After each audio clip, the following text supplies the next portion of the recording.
Hello, trading is closed on the 1st of August, 2023. We always start with our disclaimer that we'll go over our calls and make some predictions. I didn't watch the market all day. I had personal business, and I'll have some tomorrow too. So please remember I can be completely wrong about this, and any trade you make should be made at your own risk. Well, we had this wall into the close yesterday. Here's what we said. We said the wall into the close often is followed by gapping down. That's what happened. I did say that this should be in black. This should be consistent, I guess. I did say that there wasn't anything stopping us from going higher, but this was often followed by gapping down.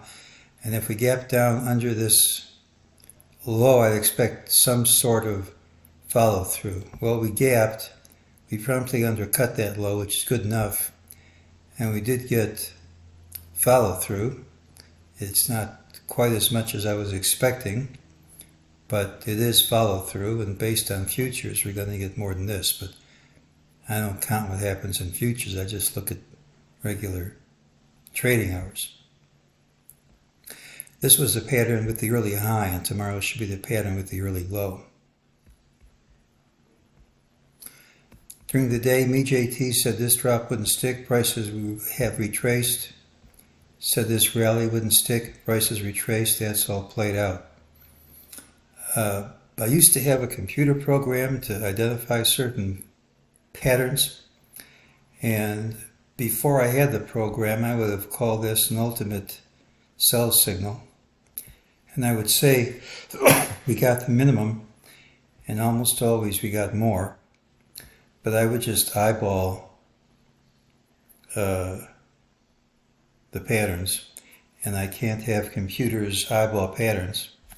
So according to the data, I arbitrarily chose for the computer, this isn't quite an ultimate sell signal. It doesn't mean it won't act like one. It just means I don't have the figures to see how often it works, whereas the figures I show for the last 21 years are all backed up by a computer program, which I no longer have. So if we do go under this, it wouldn't shock me. I just can't say it's required, and would be an optional target anyway. Well, we gapped down, hit a lower low, closed over all the lows. It's a positive pattern if it's maintained.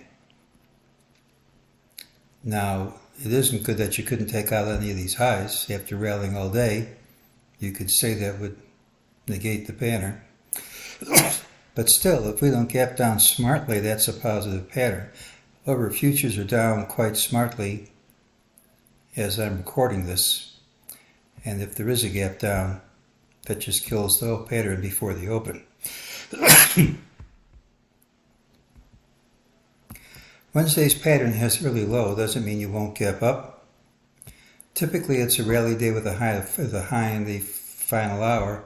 Should it be weak, more weakness tends to follow in subsequent days. Now we gap down, hit a lower low, but closed over intraday lows. Now unless we gap down smartly, we should see higher prices tomorrow, even if we don't close higher. But as I said, futures are down sharply as I write this, so gapping down lower is entirely possible. And if there is early weakness tomorrow in the pattern with the early low, then even if you rally the rest of the day, it tends to lead to more weakness later. So I don't know how I'll open tomorrow. All this early weakness in futures could be recovered. I don't know. But if there's a very weak opening, it should lead to more weakness in days to come, regardless of what happens the rest of the day. It's the pattern with the early low, and that's today's call.